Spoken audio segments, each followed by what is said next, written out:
Fetiar é tatuí agora já era veríssimo, mas pode me chamar de Fetiar. Eu tenho 23 anos, estou nas ciências sociais, na habilitação atualmente é licenciatura em Sociologia e estou atualmente no 5º semestre. Certo. E o que te motivou a fazer a licenciatura em Ciências Sociais? Então, foram muitos porquês, assim, porque inicialmente eu não queria estar nas ciências sociais, eu era do direito, eu só queria fazer uma transferência, só que não deu certo. E aí eu fiquei um tempo ali meio indignado, falei, não vou mais fazer faculdade e tal, só que eu queria continuar no direito. E aí eu falei, não, vou tentar outros cursos. E aí eu entrei e fui pesquisar o que era ciências sociais no geral. Aí eu, nossa, que interessante, antropologia, ciências políticas, sociologia. Aí eu tentei, né? Falei, não, vamos fazer. Aí eu passei no vestibular, inclusive vestibular específico aqui da UNB. E aí eu comecei a entender melhor o que era ciências sociais de fato. E aí eu venho muito com a vontade de escrever sobre a perspectiva indígena. Agora na licenciatura, uma parte muito mais da educação me pegou ali de um jeito que eu fiquei, nossa, realmente, estou gostando da licenciatura, da sociologia, é interessante e tal. Então, atualmente eu estou mais com esse viés assim, de poder escrever realmente numa perspectiva mais indígena, mais autônoma também. E poder, de fato, em algum momento ali, quando eu me formar, poder falar, né, em âmbito sobre a educação, do ensino da sociologia, dentro das comunidades também, principalmente das comunidades que eu moro, que eu resido e tudo mais. Uma perspectiva também indígena, mas com esse viés mais sociológico também. Acho que agora eu tô mais nessa pegada aí de poder um futuro professor e tudo mais. Interessante. E você tem alguma área de pesquisa já dentro das ciências sociais que você se identifica? Nossa, áreas de pesquisa são tantas. Assim, não tenho muitas áreas de pesquisa porque eu também não quero pesquisar muita coisa, porque pesquisar é muito complicado. Sim. Demanda muito tempo. Só que agora eu tô mais entrando aí. Eu já fiz um PIBIC antes, que era basicamente sobre saúde, comunicação e Covid-19 e povos indígenas. Tem outras áreas de pesquisas que são as pessoas LGBT dentro do âmbito assim, nacional, só que agora focando mais com recorte em escolar e tudo mais. E aí procurando também pegar ali alguns clássicos da sociologia, como, enfim, base teórica para essas pesquisas. E também um pouco do conhecimento, né, desse conhecimento indígena, esse conhecimento acadêmico, como é que a academia lida com isso. Acho que dentro disso, basicamente, atualmente é isso. Eu estou com mais foco. Entendi, são muitos desafios, né? Eu vi que você é daqui, né? Você é daqui mesmo? Sim. E assim, eu acho que essa questão das regiões administrativas, essa questão de morar no DF, ir para outros lugares, acho que a educação, todas essas coisas se ligam muito. E agora que você também, né, tá nessa área da educação, como é que você vê isso, essas relações, assim, entre o DF e as questões educacionais? Olha, agora eu tô tendo um olhar mais, acho que mais crítico também sobre todo esse âmbito, sobre educação, DF, RAs, questões socioeconômicas e por aí vai, porque quando eu era secundarista eu tinha totalmente um olhar diferenciado, mas claro que focando sempre na busca do direito do secundarista, vamos levantar isso, a gente quer fazer tal coisa. Eu sempre estive meio que na linha de frente, mas agora, tanto na sociologia, tanto na licenciatura, fazendo estágio, né, obrigatório, tô com um outro olhar totalmente para a educação, assim, a nível distrital, assim. Sinto que ainda faltam muitas questões que podem ser melhoradas, sinto que algumas questões podem ser retiradas e outras acrescentadas, ou outras complementadas também, porque atualmente, assim, eu fico muito preocupado, assim, formando futuramente como professor de sociologia, se eu vou realmente ter uma área de trabalho, se eu vou poder trabalhar com esse novo ensino médio. A gente não tem essa certeza, porque se vai... Será que vai ter aluno que vai querer sociologia de fato pegar? Sim. Então, são áreas aí que dá um pouco de medo, mas apesar disso tudo eu entendi um pouco melhor como é que funciona esse âmbito assim, dos professores e essa educação, né, que está muito precária atualmente. Sim, com certeza. Você falou que era, tipo, militante, secundarista. E qual escola você estudou e qual escola você está atuando atualmente? Nossa, então, atualmente estou no GISMA, aqui no Plano Piloto, na Zona Norte, né, 907.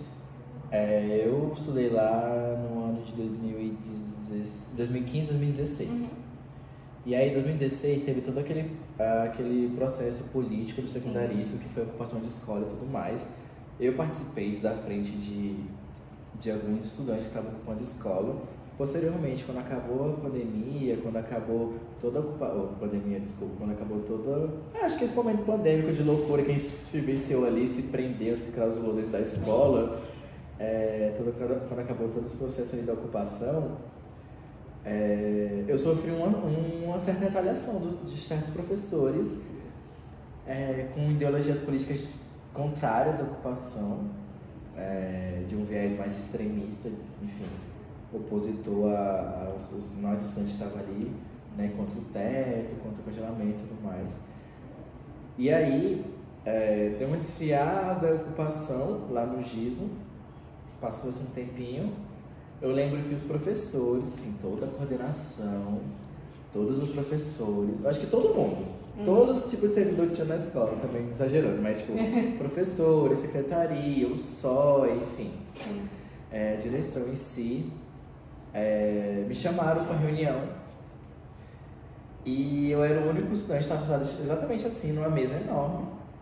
E aí o diretor passou uma carta falando que eu que eu estava sendo convidada a me retirar formalmente da escola porque minhas ideologias políticas eram contrárias à concepção que a escola estava ali regida naquele momento. E isso foi no primeiro semestre para o segundo ali, acho que segundo bimestre mais ou menos. Meu Deus. De 2016. E você estava em qual ano? Eu estava no segundo ano. E aí, eu saí da escola, eu e mais muitos amigos, inclusive todos passaram na UNB. E aí eu terminei minha escolaridade no CESAS. E aí foi um processo totalmente diferente também, que eu nunca tinha pisado lá, nunca tinha passado por esse processo.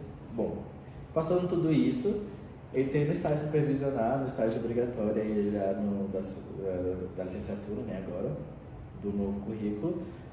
Eu pesquisei outras escolas próximas daqui, outras no plano piloto mesmo, só que aí acabei indo pro GISMA de novo. E é muito engraçado porque tem professores que até hoje estão lá. E aí eles olham passando falando, você tá fazendo o que aqui? Eu sou estagiário, professor de Sociologia. Sociologia? Sociologia, né? Era esperado, né? Então, e aí eles, nossa, então, né, você tá na UNB, né, tá perto, já tipo, mais ou menos. Então, meio que aquelas indiretinhas e tal. E eu acho que o match maior ali que aconteceu foi entre eu e a professora de Sociologia, que tá me supervisionando dentro da escola, a professora Juliana. Nossa, assim, alinhou muitas ideias, alinhou tudo ali. A gente é muito parecido em várias questões ali, pensamentos e tudo, trocas que a gente tem antes da aula e posteriormente à aula, é muito importante, que a gente está tendo muita troca ali sobre conteúdo, sobre tudo mais. Então, um professor lá que me deu aula, ele até brincou, né? Um professor de Sociologia, inclusive, que não está mais lá, ele me seguiu no Instagram. Aí eu postei, nossa, está supervisionado a Sociologia, não sei o que e tal. Aí ele realmente, a sua turma foi a última turma melhor que a gente teve nessa escola. E o bom filho a casa torna, né? E aí, tipo assim, eu achei muito engraçado, porque eu acho que de todos os lugares que eu poderia ir, o último que eu não queria voltar era o GISMA. E foi o único que tinha, no mesmo horário que o meu. A professora aceitou tudo de boa. E foi a professora, assim, que deu um match, assim, entre ela, todo o arranjo perfeito ali. Então, está sendo um processo muito interessante. Ai, que bom. Desse olhar de ex-aluno e estagiário agora. Que troca, realmente é diferente. Mas vezes, assim, o pessoal da coordenação ainda é muito parecido e, tipo, os alunos, você vê a diferença, porque 2016 foi realmente um momento de militância, de assim, busca política por conta das reformas do ensino médio que estavam crescendo e tudo mais. E hoje em dia, como é que estão esses alunos? Que eu também estou fazendo estágio supervisionado e eu vejo que tem essa quebra, eu acho, de certo modo, né, com esse novo ensino médio que eles estão tendo. Então, eu pensei nisso e percebi isso também durante o estágio, durante as primeiras semanas ali, me adaptando à escola, nova rotina, que a escola totalmente mudou. A gestão, inclusive, mudou também, era uma gestão muito autoritária naquela época, de um viés mais de direita, extrema direita. E aí, hoje em dia, a gente está vendo, a gente assim, né, eu e outros alunos que eu converso atualmente, que a gente estudou nos dias, a gente percebeu assim como mudou essa militância secundarista, esse fogo por a busca do direito, vamos fazer valer o ECA, vamos fazer valer a Constituição, não se tem mais, assim. Hoje em dia a galera não tá mais voltada com esse viés mais político. Naquela época a gente fazia mudança. Por exemplo, o uniforme da escola a gente conseguiu mudar a cor do uniforme. Na época que eu era secundarista, a gente conseguiu ocupar outros espaços da escola, fazer coisas, noites culturais não, né? Tardes culturais, intervalos culturais, que hoje em dia a galera eu percebi que esses estudantes não têm essa força mais. E olha que a gente nem tinha grêmio, era só um grupo ali de estudantes que queriam botar uma tarde cultural. Vamos botar a tarde cultural. Queria fazer um trote, bora fazer um trote. Queria fazer N coisas que hoje em dia eu vejo que os alunos não estão mais com essa pegada, sabe? Então eu acredito que eles são mais... como é que eu posso dizer, assim... no conforto ali, não querem sair dessa bolha de conforto. E muito contraste, assim, com a época que eu estudava, com hoje em dia, principalmente assim... Os alunos estão mais na deles, mais celular, redes sociais e tal. Não que na minha época não tinha, mas não era tão... É diferente. É diferente, justamente. E também a questão da quantidade. Eu tenho um sala ali que eu tô acompanhando que tem dia que é 4 alunos. Sim. E no máximo 17. E na minha época era tipo 40 e poucos alunos, 45, no mínimo era 30, 29, 25 no máximo assim, né? Não passava, não diminuía disso, era sempre mais. E hoje em dia eu vejo que com essa quantidade de aluno, eu acho que o ensino do professor em si, ele consegue abordar e contemplar mais alunos, só que eu vejo que os alunos também, muitos não estão na vibe, assim, E é muito estranho, porque se fosse eu na minha época, a gente tinha feito um Huawei ali, com certeza. Muitas coisas. Eu sinto, eu acho que esses direitos que você falou que vocês conseguiam das artes culturais e tudo mais, eles ainda existem ou, tipo, deixou de existir durante esse tempo? Então, a gente percebeu que a escola se colocou mais grades, onde a gente tinha um projeto de intervenção, não me lembro agora o nome, mas era basicamente fazer a escola um lugar que a gente se sinta participante, enfim, pertencente, isso. E eu lembro que tinha um professor de artes que pediu pra gente pintar as paredes brancas. Então até hoje tem umas intervenções de uns alunos que fizeram tipo uns esboços de pessoas nas pilastras da escola, só que antigamente na minha época tinha cores, hoje em dia é tudo pintado de cinza. Aonde tinha uma parede enorme, que a gente brincava, falava que era a memória do Gisno, não tem mais, é todo pintado e tinha assim, coisa de, sei lá, 1900 e bolinhas, sabe? Era muito tempo. E o Gisno meio que tá na minha vida ali faz um tempo, que meus primos antes de mim já estudaram naquela escola, sabe? Sim. E aí, é muito diferente ver que os alunos não têm mais essa autonomia, ver que eles têm uma certa autonomia sim, né? Vamos tirar o mérito deles, mas não tem mais essa grande autonomia, sabe? Elas tem uma autonomia de, eu vou querer usar uniforme ou não, sabe? Tipo, pra eles isso eu tô militando, se eu quero usar ou não uniforme. E aí eu fico pensando assim, como é que vai ser futuramente quando a gente tiver já, eu tiver já ministrando aula, sabe? Que eu acho que eu não quero, mas eu vou acabar fazendo. Gente, alunos, se mobilizem e façam alguma coisa. Vocês querem a sala pintada? Vamos atrás de pintar a sala, vamos, sabe? Essas coisas que era coisa que eu fazia na minha época. Acho que às vezes é um movimento meio involuntário, mesmo da gente fazendo ciências sociais, porque a gente tem essa vontade, a gente aprende, olha, busca por direitos, isso a gente faz coletivamente, é uma movimentação. Sim, e eu sinto que eles têm um potencial, só que eles não têm, sei lá, vontade. Acho que não é vontade, mas um incentivo correto ali, porque as questões nessa escola são muito problemáticas e gira em torno muito da direita e esquerda, muito viés muito político, e sempre foi uma escola com viés muito político, assim, desde quando eu estudava lá, depois que eu saí, agora eu voltando, percebi que ainda continua esse viés muito forte político, assim, de por exemplo, professor mudar um turno todinho para professor X não ser eleito diretor. Que isso? De destituir um turno inteiro, sabe? Então é bem complicado lá de lidar com aquela escola. Assim.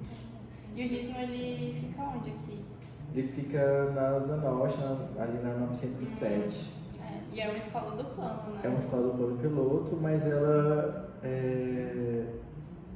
tem, não sei se a palavra certa é um estigma, ou um perfil, ou uma fama, talvez, de uma escola bem, como eu posso dizer, marginalizada. Lá acolhe pessoas de várias RAs, não tem muitas pessoas do plano piloto em si, mas a maioria é mais de outras RAs. E claro que na minha época a violência no Gizmo era uma violência muito grande. Sim, de você ver pessoas sendo roubadas, da gente ser revistado semanalmente, dentro de uma semana até 2 ou 3 vezes durante a semana. Era uma coisa ali muito, muito séria com o Gizmo. Desse contraste mesmo, né? E perceber o quanto essa escola é sucateada, tá tão sucateada, assim, tipo, teto caindo, lousas caindo, não tem ventilador, não tem... Enfim, ambientes que o professor possa trabalhar com tranquilidade e um certo conforto, sabe? Então, eu fico me perguntando muitas vezes, né, quem é que está se beneficiando com isso, né, com esse sucateamento dessa escola, que tem uma área, assim, de território geográfico ali da própria escola muito grande. É uma escola que tem potencial para ser uma escola enorme e só está restringindo-se a um pequeno espaço. E assim, diante de toda essa perspectiva e tudo mais, como você se vê atuando depois de formado? Nossa, eu estava conversando com a professora hoje, com a professora Juliana, eu perguntando para ela, né, se foi difícil esse processo. Ela perguntou até, olha, semestre que vem, como é que você daria, bimestre que vem, como é que você daria uma aula sobre cultura? Aí a gente ficou conversando lá sobre aula, essas coisas assim. E é uma coisa muito voluntária dela, né? Ela puxando esse assunto. E aí eu me peguei assim, pensando que provavelmente eu vou continuar o estágio lá, o segundo e o terceiro estágio dentro do Gizmo. Porém, eu fico muito preocupado com isso, de como é que eu vou estar daqui mais pra frente, ministrando aulas posteriormente, como é que vai ser isso. Eu penso passar um período aqui em Brasília, claro, exercendo mesmo, se eu conseguir. Sim. Mas também eu quero voltar também, sair, vem outras ideias e outras realidades de outras escolas, principalmente escolas de base, ou do ensino final, né, dos últimos anos de base também, ali, primeiro, segundo e terceiro ano. Entender melhor esse contraste, assim, porque o Gizmo, eu não sei se se eu um dia me formar, trabalhar lá, talvez sim, talvez não, porque eu sei que eu sinto que os alunos têm potencial, eu sinto que falta um incentivo disso. Sim. Mas aí eu também fico pensando que certos professores que têm esse certo incentivo, porque ela tem muitos projetos parados. E muitos professores que dão andamento nesses projetos são os professores de humanas. Sim. E muitas vezes eles desistem porque não tem incentivo, muitas vezes são desestimulados pela própria escola. Agora eu não sei como é que está a atual gestão, mas eu perguntei sobre esses projetos e falaram, não vamos tocar muito nesse assunto, a escola não aceita muito bem certas coisas e tal.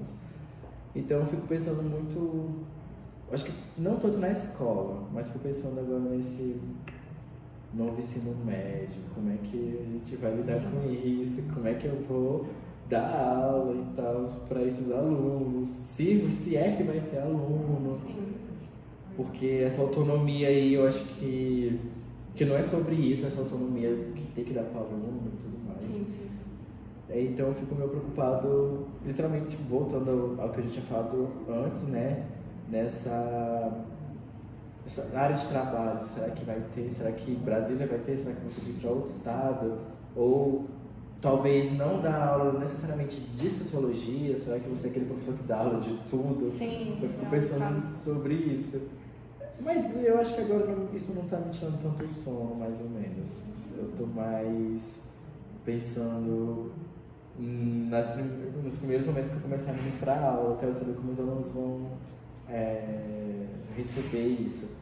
Uns já estão perguntando se eu vou dar aula, outros estão dizendo, professor, você vem mais criança vai dar aula? Não sei o que, me passa, não sei o que. Eu falo, não, calma, vamos ver como é que vai ser. Porque eu quero entender melhor como é que vai funcionar isso, porque eu tô seguindo primeiro e segundos anos. E os primeiros anos, eles estão no ensino médio.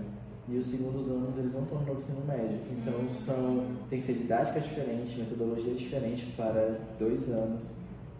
Também diferentes, são diferentes. Só que aí, como é que eu vou realmente fazer isso, né? Porque a professora Juliana já tem uma caminhada, né? Ela já está ali, já veio de outras escolas, outras RAs também. E então ela meio que sabe lidar com isso, né? Mas eu quero saber como é que eu vou lidar com isso agora. Sim. Bom, é isso. E isso, assim, a última pergunta para terminar, já que você está aí se preparando profissionalmente, como está sendo a sua vida estudantil da UNB, né? A vivência estudantil, enquanto estudante indígena, participação em projetos de extensão, essas coisas, porque são novas oportunidades, né, de conhecer o mercado de trabalho, não só das aulas e tudo mais. Como está sendo toda essa vivência para você da universidade? Eu acho que eu preciso de um assessor. Porque eu estou tentando não chocar a minha agenda. Só que, por exemplo, hoje, com um desatento meu, assim, eu acabei chocando 2 agendas que eram agendas super importantes, que era a apresentação ali da tarde cultural da Maloca, e aí era os indígenas do Nordeste, que é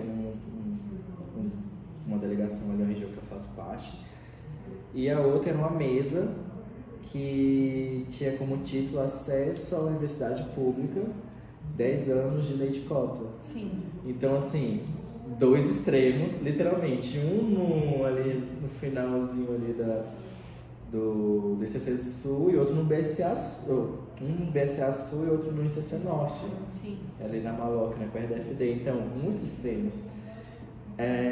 E além disso, eu quero estar dentro, eu quero fazer parte de vários lugares, e vários projetos, e várias extensões, enfim, eu gosto de estar no meio disso, não sei porquê, eu acho que às vezes eu acho que encher minha cabeça de coisas, acho que vai fazer algum efeito. E minhas amigas, elas sempre falam, Thiago, você faz muita coisa, você faz muita coisa.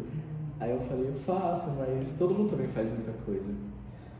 Só que aí eu acho que eu faço as coisas, essas várias atividades e falo. Sim. E as pessoas, elas ficam caladas, né?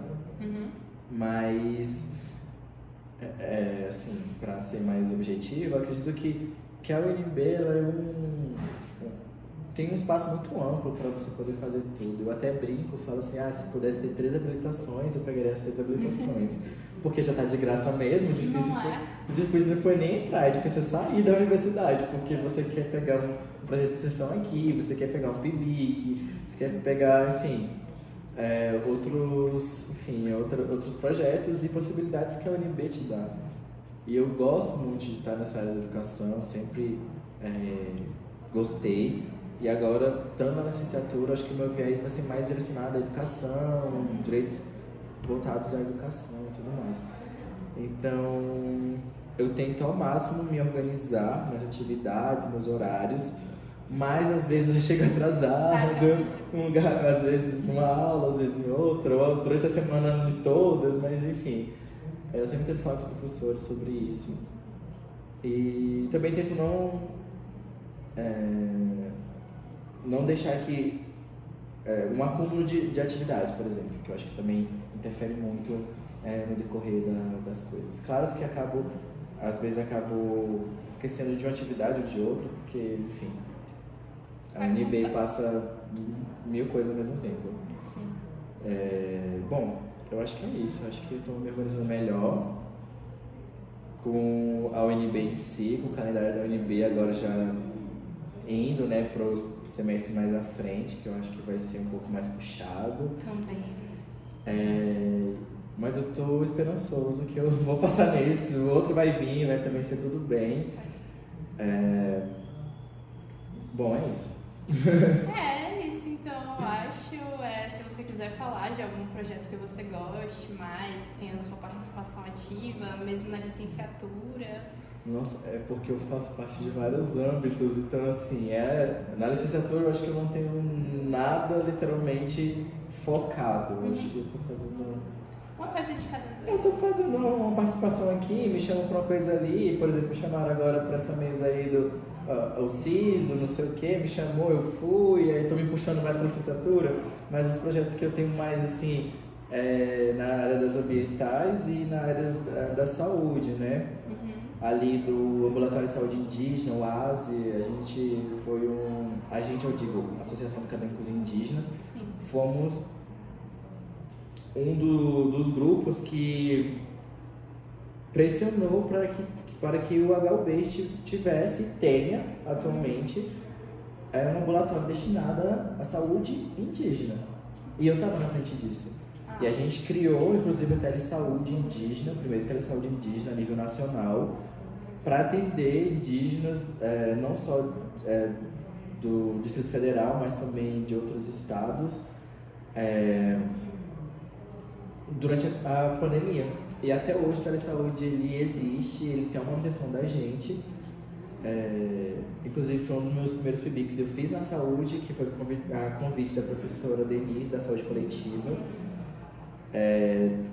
Então, assim, são minhas áreas. E aí agora estamos desenhando outro projeto ali nas ambientais, mais focado em o ensino de plantas medicinais e a preservação de plantas medicinais do Cerrado. Mas aí na educação ainda estou vendo algum PET, algum laboratório talvez, ou alguma coisa aí. Mas eu deixar mais no andamento esses outros, e aí eu acho que no próximo eu estou pensando. Aí agora eu também vou fazer a entrevista da monitoria do projeto Raízes, como tutor, na verdade, né? Monitoria não, tutorando ali no projeto Raízes, que aí também é um projeto, que aí vai ser, sim, eu acho que pronto, esse acho que é o foco. O primeiro projeto destinado à educação, que é ajudar, né, quem está chegando ali e tudo mais, com viés voltado à educação. Bom, eu acho que esse sim vai ser o primeiro projeto focado em educação que eu vou entrar. É bem bacana, já participei. Obrigado. Eu acho que é isso. Muito obrigada, Fecha. Muito obrigada pelo seu tempo e pela entrevista. Eu que agradeço e pode me chamar quando vocês precisarem de mim. Obrigada. Eu que agradeço.